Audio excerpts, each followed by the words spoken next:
but if you weren't here at the beginning, please feel free to jump in with any questions at any point. This is for you to know, so if there's anything that we're skipping over or that we can shed more light on, please feel free to jump in. And if you don't feel comfortable speaking out loud, we'll monitor the chat as well. So I'll get started with why universal broadband access matters. So I think that COVID-19 has done a really great job highlighting some of those reasons, which are that the internet is more important than ever for people being able to access healthcare, educational opportunities, employment opportunities, and also government services. And it also enables participation in community events, communicating with family and maintaining social connections. And finally, and I think most prevalently for a lot of local governments, it improves economic opportunities and allows people to find new economic opportunities where they are and to age in place and to stay with their families as much as they can. So those are all some of the great benefits of universal broadband access. But why does universal broadband access matter? It matters because every member of the community deserves access to those services. And if everyone has them, then we have a more robust community and we can communicate with each other and share ideas.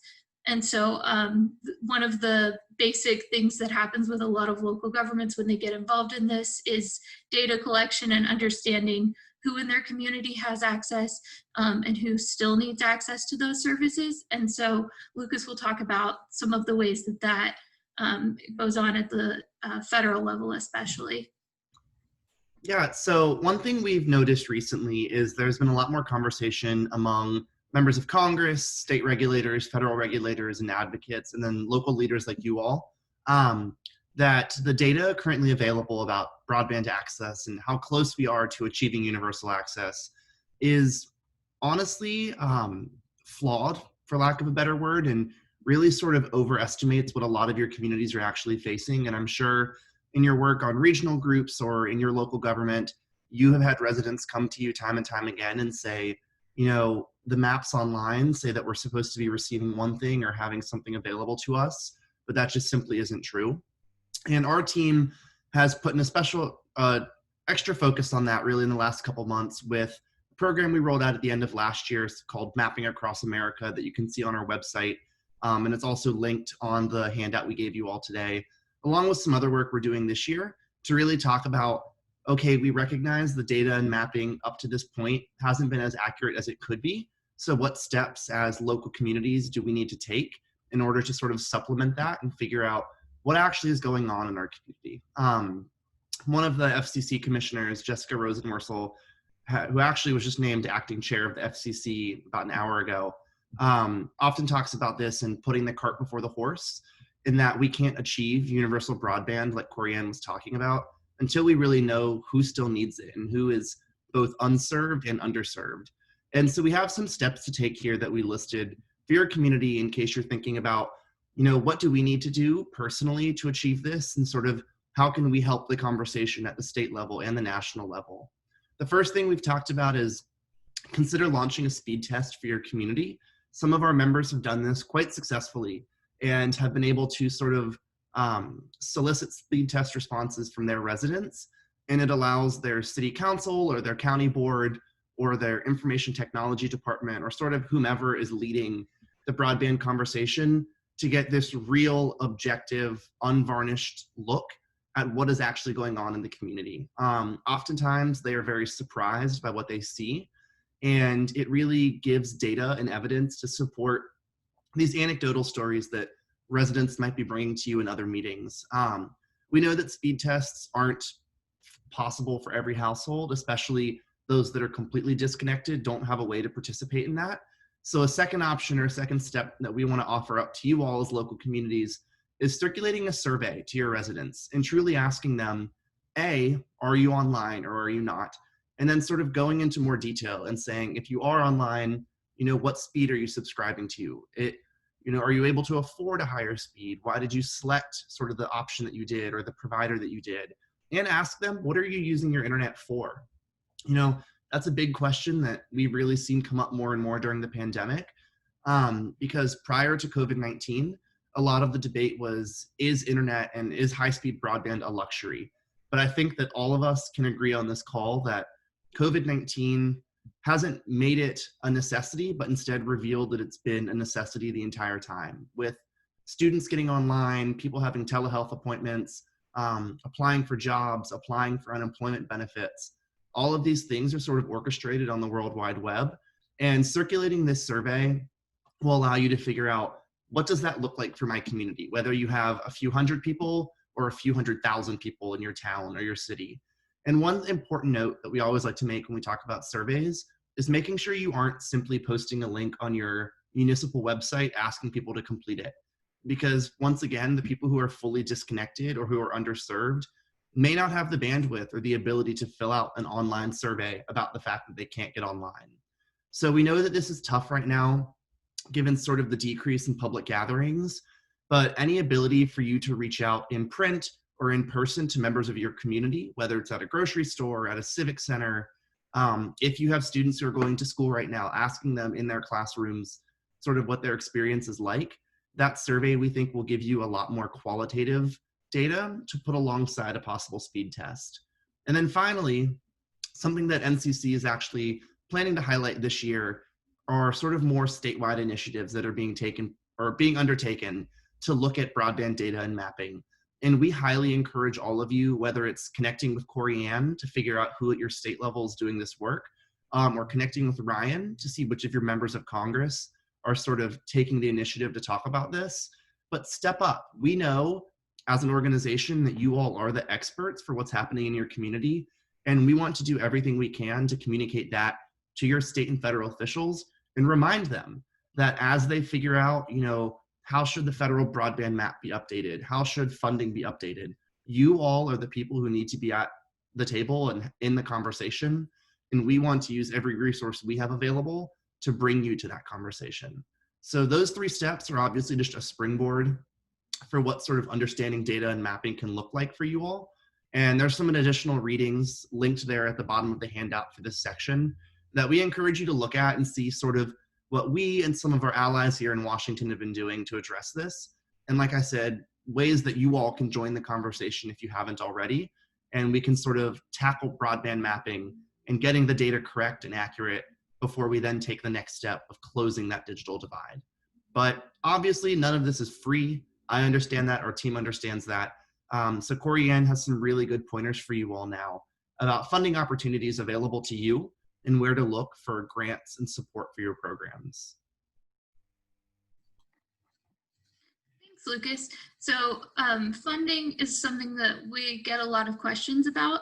And I am going to talk today about the federal funding programs because there are also many, many state programs, but they differ widely based on state. So if you have specific state-specific funding questions, I'm happy to put some resources together for you about those.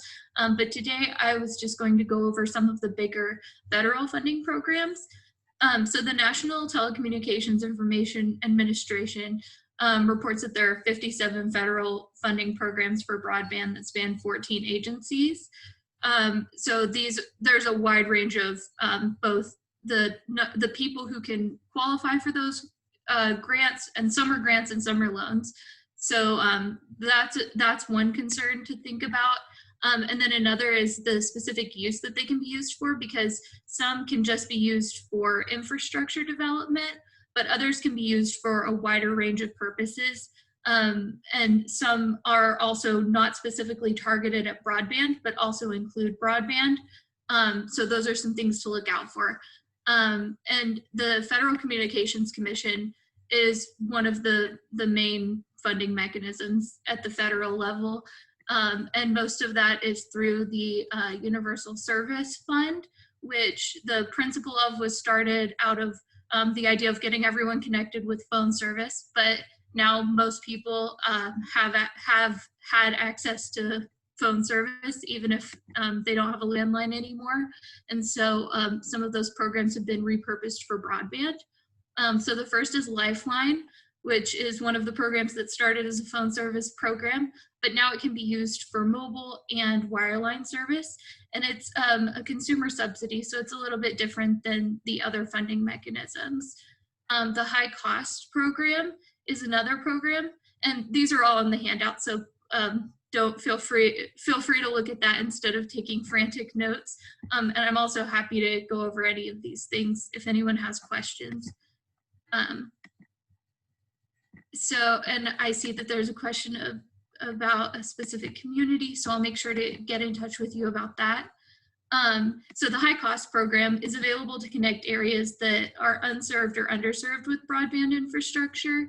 A lot of the highest cost areas are places that are far away from big metropolitan cities, also areas that are really expensive to build, such as rocky areas or areas that the ground is frozen for most of the year. Those are some like things that raise costs exponentially of deployment. And so that fund is available for that. E-rate specifically provides discounts to schools and libraries. And rural healthcare provides funding for voice and internet service to healthcare providers. And then at the U.S. Department of Agriculture, you might not think that they have a broadband program, but they do.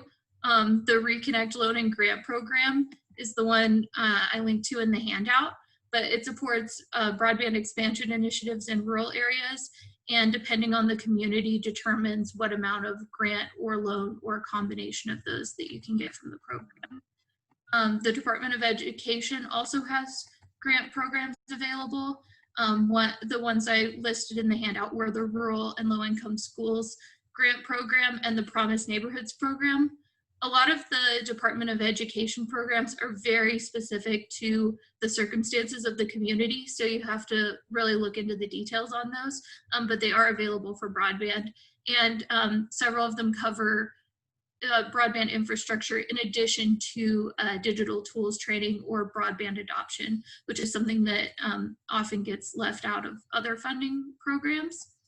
And then in this past year with COVID-19, we've had some unique opportunities with the CARES Act, which was distributed to states. And so each one took a very unique approach at how they were going to distribute that and what purposes it could be used for. So some states were happy to use it for broadband infrastructure, even though the funding had to be spent by the end of last year. So that created some challenges, but I'll talk later about some communities that were still able to use that funding for broadband infrastructure and some of the other purposes that it was used for. And then the newest funding program happened in December of 2020. And it included 3.2 billion for a $50 broadband benefit that can be used in addition to Lifeline for low-income consumers. And I will let Brian talk a little bit about a common initiative that we have going on right now in case you'd like to get involved in that. Thanks, Corianne. So, yeah, like she mentioned, there is currently $3.2 billion that were allocated to the FCC to distribute through the Universal Service Administrative Corporation, or USAC. And what this money is intended to be used for is to not necessarily supplement the Lifeline program, but act in a way that is similar to that, so that there is a $50 broadband benefit that either low income, recently unemployed, what have you, individuals are able to apply for and receive in order to get broadband service. So currently there's an ongoing notice of proposed rulemaking at the commission that is asking essentially how to administer this program. So we are in kind of the first 20 days so there's 20 days for comments, 20 days for reply comments, and then 20 days after the reply comment period ends, the regulations that will be governing this program are set to be released. So comments are due this Monday, reply comments are due on February, I believe, 18th or 16th, I'm sorry. And then we should have an idea of what these regulations will look like on the 8th of March. But really what this program breaks down to, or what they're currently asking for, is how they should be including providers that are both eligible telecommunications providers that already administer other Universal Service Fund programs, and also providers that are not designated as eligible telecommunications carriers. The commission is looking at taking kind of a more expansive approach at bringing providers together to administer this program than they would otherwise through Universal Service Fund programs. And so we're we're hoping that they will take a very expansive approach and make it easier for more broadband providers across the spectrum of from ETCs to non-ETCs, and allow them to participate in this program. We're also hoping that they will open up their model a little bit and allow things like municipal broadband networks, mesh networks, and other service providers that traditionally have been left out of funding models. So that's kind of how they're anticipating what providers will be allowed to participate in this program. But also what the commission is looking for is the kinds of information that they should be asking these providers for to allow them to participate. So things like what the standard rate of service is going to be. If you're going to provide 25/3 service, what is the standard rate that you would be able to provide that service at? And they're looking at collecting that from every provider that would be participating in this program, which should give us a very good understanding of what providers in what areas are able to, their service will be at.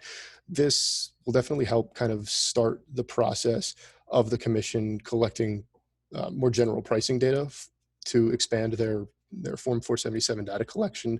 So hopefully this will be something that they can use as a springboard to actually collect more granular information for the general mapping projects that they have ongoing. And also one of the other things that we're very much urging the commission to do is work together with both participating providers as well as state and local governments, local nonprofits, and community organizations to actually advertise this program. So one of the issues that we currently see with the Lifeline program is that there is thank you, Francella. So collecting pricing data matters because it's one of those things where it allows us to see exactly kind of what the cost of service is in a particular area, and especially across providers. So if you have certain providers providing at a certain price point and others providers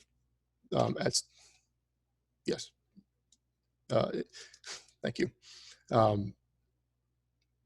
At a higher price point or a lower price point. It helps drive that kind of competition of now everyone, it's out in the open who's charging what, and we can see what the most efficient choice would be for provider. But it also allows us to look at, well, if this provider is able to provide at a certain price in one county, but they're providing at a much higher price in the next county over, that doesn't necessarily look like, but there's no meaningful increase in the difficulty to provide service there, then we can kind of understand, well, maybe that they're not engaged in the best business practices. But one of the other things that I wanted to bring up is the FCC working with state and local governments and local nonprofits and community organizations to actually advertise this program. So we're looking at one of the many pitfalls, like I said, of the Lifeline program is that currently only providers of the Lifeline program are intended or are required to advertise for it. And one of the things with this program is the commission is very open to advertising in other ways, or at least opening up the ways in which they are requiring advertisement. So we are hoping that the FCC and USAC will actually take center stage here because they are in such a centralized position and have more information available to them as to who is eligible for the program, which providers are going to be automatically enrolled, and have kind of the most resources to do things like direct outreach. So, but we're also hoping that conditioning provider participation on advertisement will then entice providers to both advertise this program so that they can bring in more customers, so that they can work together to actually expand this program as well. And then working with state, local governments, as well as local nonprofit and community organizations will really help give those, those governments, those nonprofits, those community organizations, the tools that they need to actually give this to the people that they work with every day, because they're the ones that are on the ground, see who needs service, see who more clearly than they can on the 8th floor at the FCC. So we're really pushing, hoping that this comment period will expand or will show the commission that there are a lot of people that actually want to participate here and that are willing to work to get the information out there. And one of the other things that Corianne had asked me to touch on is actually how to go about commenting on something like this. So if I can just share this in the chat. Next Century Cities put together an actual, like a very nice primer on how to actually apply or how to comment on something at the Federal Communications Commission. And it's a fairly simple process. There's a website, it's fcc.gov/ECFS, which is the kind of central repository for where they take in and allow you to search for docketed items or notices of proposed rulemakings, things like that. So generally at the top of every single one of these filings that will come out, a notice of proposed rulemaking, there will be the title of the proceeding, and then just to the right of that will be a docket number. On ECFS, there will be a place that will ask you for that docket number. All you have to do is click to submit a filing, click submit a filing, add that docket number into the section where it asks you. There's a very short form to fill out. And then at the very bottom, you can upload a document if you are preparing a Word document or a PDF. And it's basically as simple as that. But we understand that there are sometimes time and resource constraints to putting together a filing like that. Whereas the commission also allows you to submit something called an express filing, which essentially is just, again, filling out a small form and then simply typing into your web browser the comment that you wish to submit to the FCC. This gives a much easier way for people to comment, to have their voices heard. And it really does show that there are people that, even though they might not have the time or might not have the resources to go through and submit a lengthy filing, that understand that there are serious implications to the things that they are seeking comment on, and will be able to say, I would like my voice heard. So I think I've covered everything that I had. So I thank you, Corianne.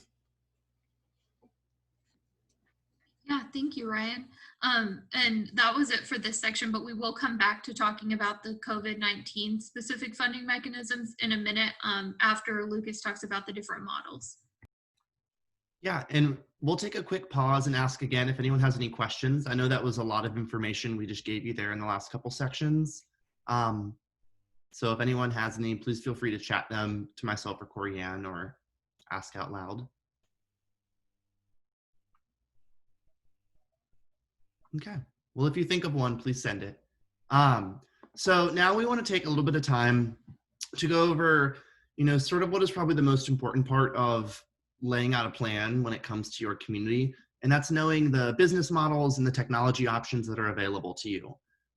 So if you refer to the info sheet we gave you all, you can see that basically there are a few options when it comes to business models that our members have adopted.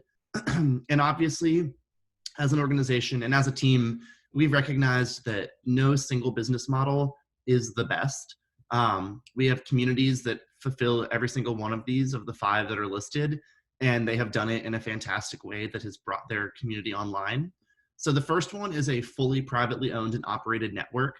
So in these circumstances, a lot of times we see the municipal government or the community organizations sort of come in and advocate on behalf of their residents, but in a capacity that fully supports a private internet service provider who has laid the infrastructure and is actually serving the members of the community. You all can still play a very important role here in making sure that your internet service providers are being held accountable, that your residents have an avenue to air grievances or air concerns, and you all can sort of play that really important role of being a middle step between an everyday citizen and sort of the people who are running the broadband network for your community. The second option we've seen sort of takes a few different forms depending on where you are in the country, but it's a public-private partnership, which I know I'm a personal fan of public-private partnerships, as I struggle to say it. But we've seen this, like I said, take a few forms. The first one being a situation where a local government or a community organization steps up and supports a private internet service provider and says, okay, we are going to put forward funding or some sort of resource towards supporting broadband services, whether it's for government buildings, for public schools, for public housing, or sort of any community supported areas that the city or the municipality thinks is especially important to connect. One example, and one of our members that's actually my hometown, Virginia Beach, Virginia, initially did this when they were doing their rollout and supported things going to government municipal buildings. And it was a great place for them to start this partnership with a provider and sort of gave them an in to establish that relationship for future plans that they want to implement. The other things we've seen is the local government stepping up and supporting parts of the infrastructure. But this can, again, vary widely depending on where you are. This sort of gives you a space to play a slightly more active role in possibly putting up your own resources, your own time, your own people. But it still places a lot of the sort of day-to-day activities and tasks on the private internet service provider. And it's good for communities that are looking to have their hand in what's going on, but maybe don't have the capacity or the ability to do some of the further down options that require more buy-in from the municipal government. The third thing we've seen sort of all across the country is the role of electric co-ops continuing to grow. I'm sure all of you, if you don't have an electric co-op specifically in your community, have one near you in your state. And they played a really important role throughout the 20th century of not only getting electricity out to their co-op members, but also surrounding communities. And we've really seen co-ops step up really in the 21st century to say, we already have electric infrastructure out. We already have relationships with a lot of these communities. What if we got into the broadband market? And this will vary widely depending on state laws and the abilities that co-ops have. And those are questions that if you're curious about what your co-op can do in terms of broadband that might serve yours or a neighboring community, please reach out to Corianne, and I'm sure that she has endless resources in terms of telling you sort of what co-ops have been doing and what they can do in your state. But we've seen these co-ops do everything from laying infrastructure and handing it over to someone else, or actually becoming an internet service provider who is able to serve their members. So if you have one nearby, definitely look into reaching into a partnership with them.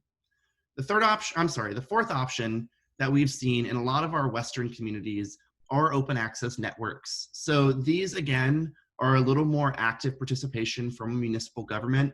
And in these circumstances, we often see communities will step up either through bonding processes or through some sort of municipal revenue, and they will actually lay the necessary infrastructure in the ground or on the wires to build out the broadband network. And then in these situations, they will then lease out capacity on their network. And they'll go to private providers and say, listen, we have the infrastructure in the ground. Our community is ready to be serviced with an internet provider. We want you to come and be a part of our broadband market. And this can take in the form of, there's still only being a handful of providers, up to some communities where we've seen 7, 8, 9, or even 10 companies have jumped on and said, since you've already done a lot of the legwork, we would like to come in and be a competitor in your broadband market. And then the final one that we've seen a handful of our communities do across the country is a fully municipally owned and operated network. Two examples that we talk about a lot here at NCC are Chattanooga, Tennessee, and Wilson, North Carolina. And they are success stories that have done a great job either through their electric company in Chattanooga or through a separate option in Wilson, North Carolina that was established for broadband, that they basically said, we have the ability, we have the political support, we have the finances to step up, to lay our own infrastructure, and to basically, as a community, have a community-owned broadband company that their municipal government and their sort of constituents control, and they are able to light their own fiber in a sense, and bring the broadband that their community so desperately needed to themselves. So we have examples of all of these. If you want to explore our website more, reach out to myself or Corianne. If you say, I want to see a successful public-private partnership where the municipality does XYZ, we absolutely can find a community for you and not only provide you their background, but also do our best to connect you with someone in that community who then could walk you through, this is how we were able to achieve what we did.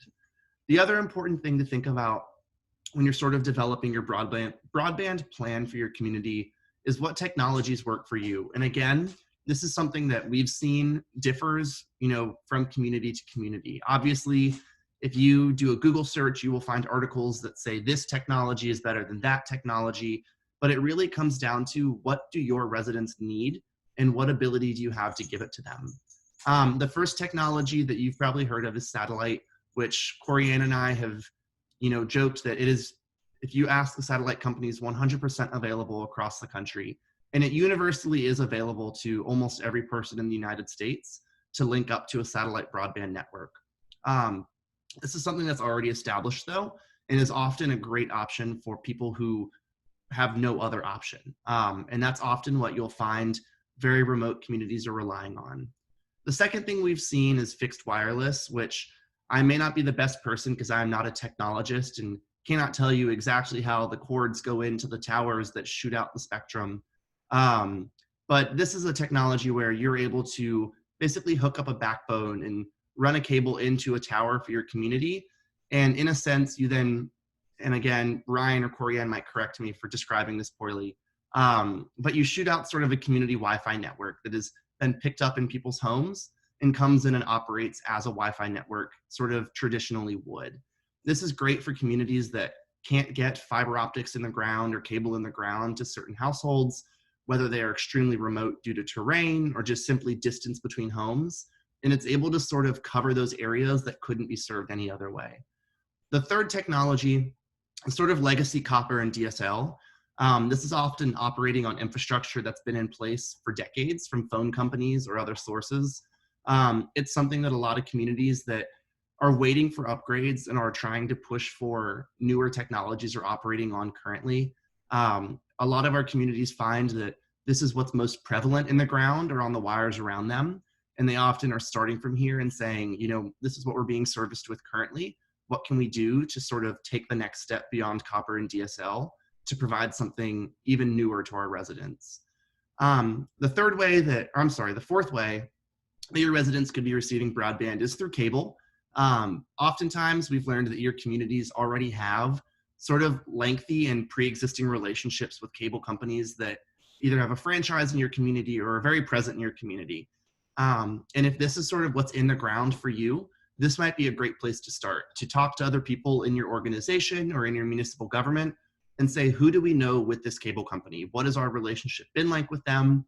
And what are they currently doing to close the digital divide and sort of connect our residents to the World Wide Web?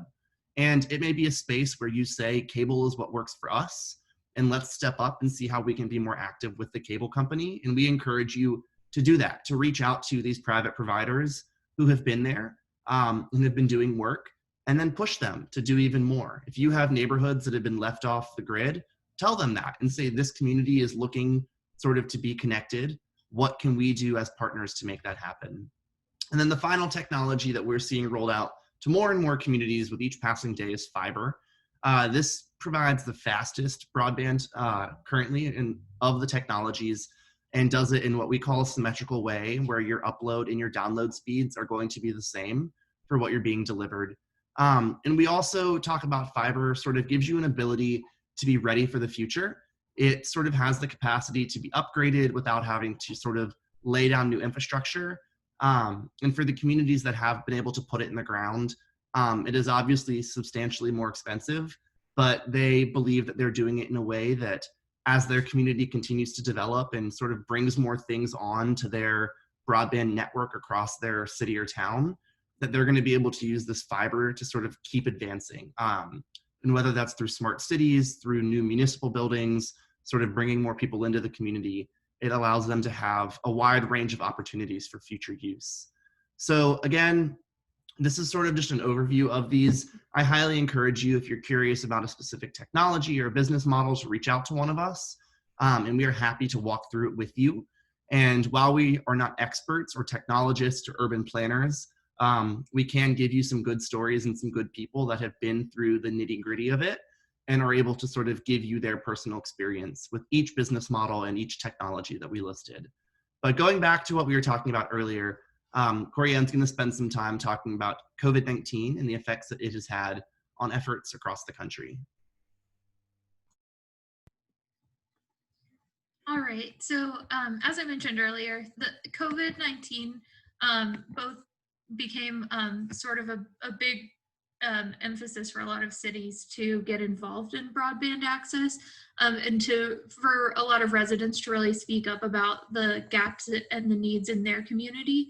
And it also created an opportunity for both states and the federal government to put some funding into the problem, and especially on the adoption side, because some cities have a really robust network, but residents still don't have home broadband because it's unaffordable or it's not actually available to their house. going back to what Lucas was talking about with data and mapping. So those are some of the challenges that cities faced. And the CARES Act provided $150 billion for COVID relief recovery, but at the same time, states had very differing approaches as to how that money could be used for broadband, though most states put money toward broadband because they recognized that it was a problem. So in the most limited senses, we saw that states restricted the use of funding for education, especially K through 12 education.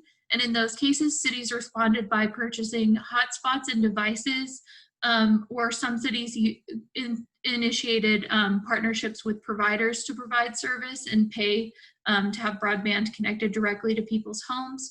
But the city themselves weren't allowed to use that money to build their network in some cases.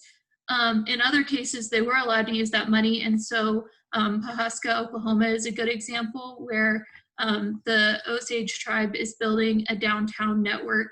And it's a project that should have been completed over several years, but because the funding was supposed to be used by the end of last year, they had to complete that project in just a few months. So we did see that infrastructure deployment was able to happen with CARES Act funding.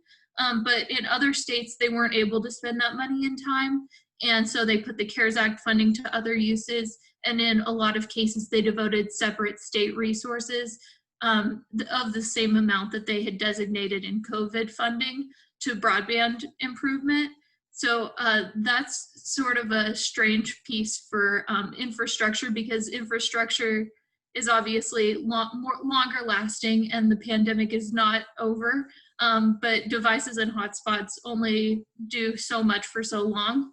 And so it's great that, especially in California with the terrible wildfires, that cities were able to use COVID funding to really rebuild and invest in things that are resilient and long lasting.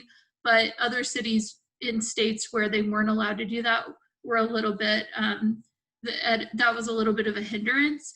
But there's still hope with the funding from December 2020, which designated, as we talked about, the broadband benefit, also designated funding to tribal and rural areas and areas around historically Black colleges and universities. So it'll be exciting to see what those funding mechanisms do. And since the pandemic is continuing, states are still continuing to put out new funding for broadband purposes.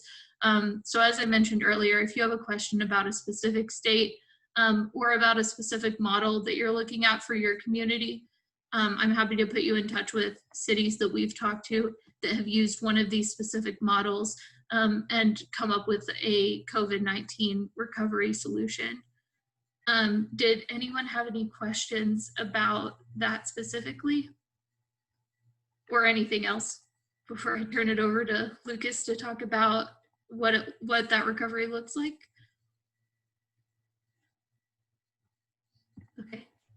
Okay, I think it's all you, Lucas. Thanks, Corianne. So lastly, we want to sort of talk about what things are going to look like going forward.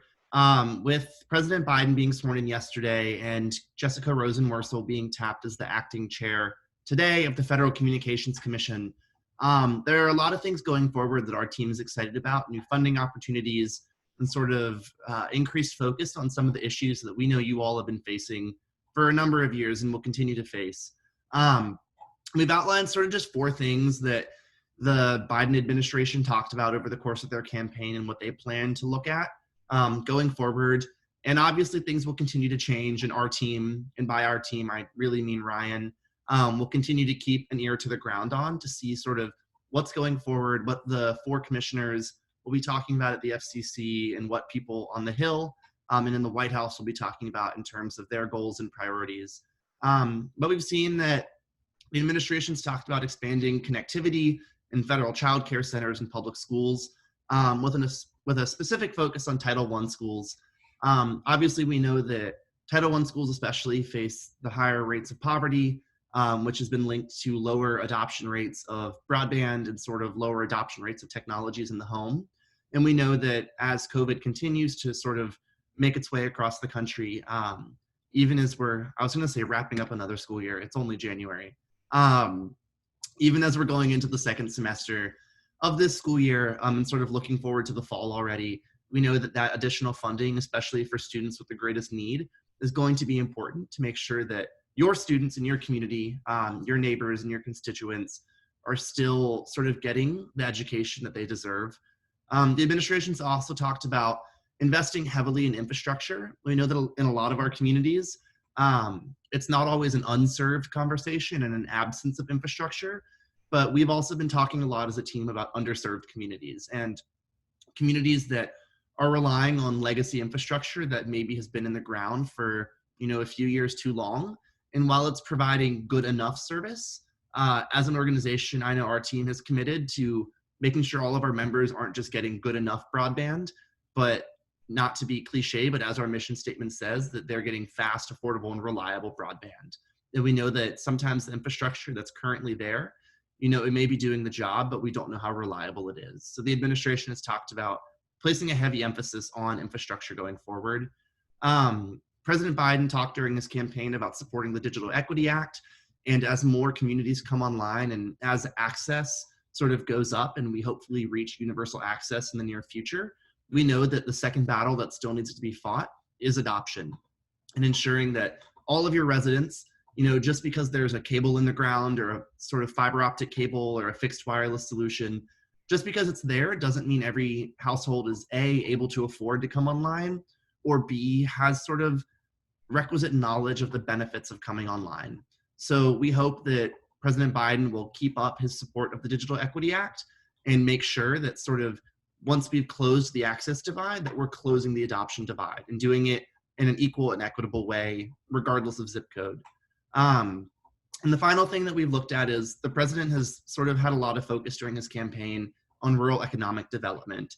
And we know in a lot of our communities, especially following COVID-19, that this is a real conversation that a lot of people are being impacted in very personal ways about.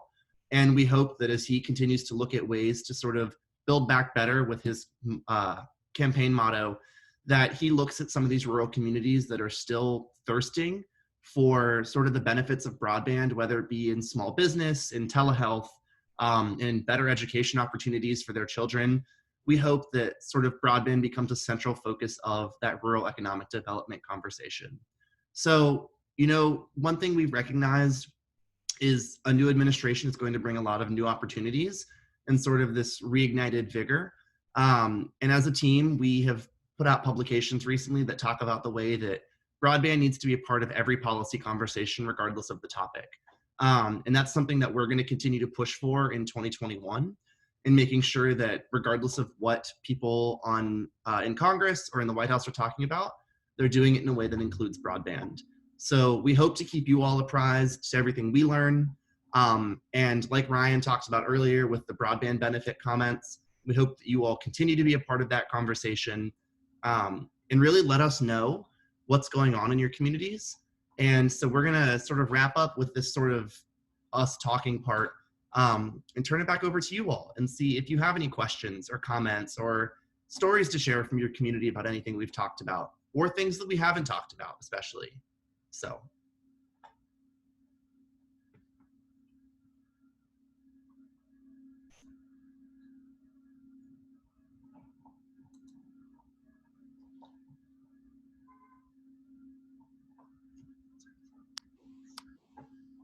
Lucas, I'm just going to chime in right here, if that's okay. One thing that I want to make sure that we don't miss an opportunity to mention is that the things that local officials are doing in communities, we always want to make sure that there's no assumption that the people in your areas know what you're doing. And I think that sometimes we miss an opportunity to enlist the support of the public in the projects that we're doing. So for example, if we wanted to get the word out about speed testing, and very often, or even about availability, very often the pitfalls that we talk about all the time is, make sure that you don't just put it online, just make sure we can reach the community, the people that we want to. Did we reach out to actually do partnerships with people who might actually have networks that don't operate online? So whether that's churches, community centers, libraries, things like that. Those are the things that we normally talk about. Sometimes we miss an opportunity to talk about, did you do the op-ed to make sure that the people who didn't go to the city council meeting knew about what you were doing? Did we make sure to do either blog posts or social media posts to explain the impact of the thing you are working on? Because very often there might be support within the community, but they don't always speak the language. And that's often an issue that we face with trying to get local officials engaged in state and federal proceedings. But at the local level, I want to make sure that we're always thinking about ways to make sure that people actually know the projects that you're working on, the impact of those projects, the import of those projects, and why they should be invested personally. Because I never want us to say, talk about being connected for the sake of these lofty universal connectivity goals. We hope everybody gets connected. I think sometimes we want to make sure people know why. And so we need to be able to be the right, good messengers about the fact that this isn't about raising our adoption rate from 82 to 86%. This might be about making sure everyone who wants to sign up for a COVID vaccine can get online. We might want to make sure that every single person who has to participate in a hybrid learning model doesn't have to sign up for a new service that they may or may not be able to afford next year. So for us to take that additional step of making sure that the community understands the why and also how they can support whatever those goals are. Thank you for that, Francella. And Jessica, thank you for your comment or your question in the chat rather about the importance of accurate data, especially in rural areas, and successful stories and tactics that we've seen. And I'm about to put a link in there to where we talked about, I guess it didn't come through as a link. But if you go to that URL, we talked at the end of last year about Mapping Across America was the name of the initiative. And there was one example that's coming to mind right now of a local farm bureau that actually came together, and they recognized the group of farmers that broadband was essential to sort of the technologies they've been adopting on their farms and sort of these advancements that they've been seeing across the country. And the Farm Bureau was able to come together with sort of national partners, and they were able to say, well, we're going to try to undertake sort of this mapping and understanding initiative as a community. And they were able to then sort of use that local support to push their state and their members of Congress to pay more attention. And those are probably some of the best success stories, that we've seen is from the bottom up, when these specific communities that, like Francella said, know each other through other networks like the Farm Bureau, are able to come together and push the right people in the right direction to have a conversation about it. So I would encourage you to go to that mapping landing page. And there's 5 states on there that we highlighted, and they're definitely very specific and linked to success stories where you can really read in detail what they were able to do. Thank you so much.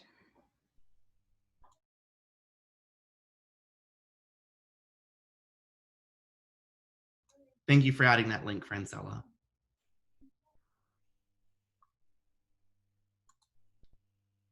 Well, so if no one else has a question at the moment, if you think of one, please feel free to reach out to any of us. At the bottom of the PDF are all of our emails, along with our website and Next Century City's social media that our wonderful Brittany Ray runs. So all of us are fully available to you all. Like I said, we are happy to answer any question. And one thing that our team is very good at is if we don't know an answer, we're not going to pretend. We're going to try to point you in the right direction to the right person or the right website with the full answer. But we really appreciate you all joining us today for this little Broadband 101 webinar. We know that you all are in very different places in terms of what's going on in your community. And Corianne and I are very grateful that you spent an hour at the end of the day with us here on a Thursday.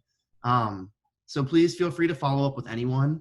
And if there aren't any additional questions, we thank you all for joining, and we'll be posting this on our website the end of this week or the beginning of next week. So if you want to go back and watch anything, if you missed anything, feel free to check it out. So thank you everyone for joining us today. And if Corianne doesn't have anything else to add, that's it. Thank you all for coming. I hope you have a great day.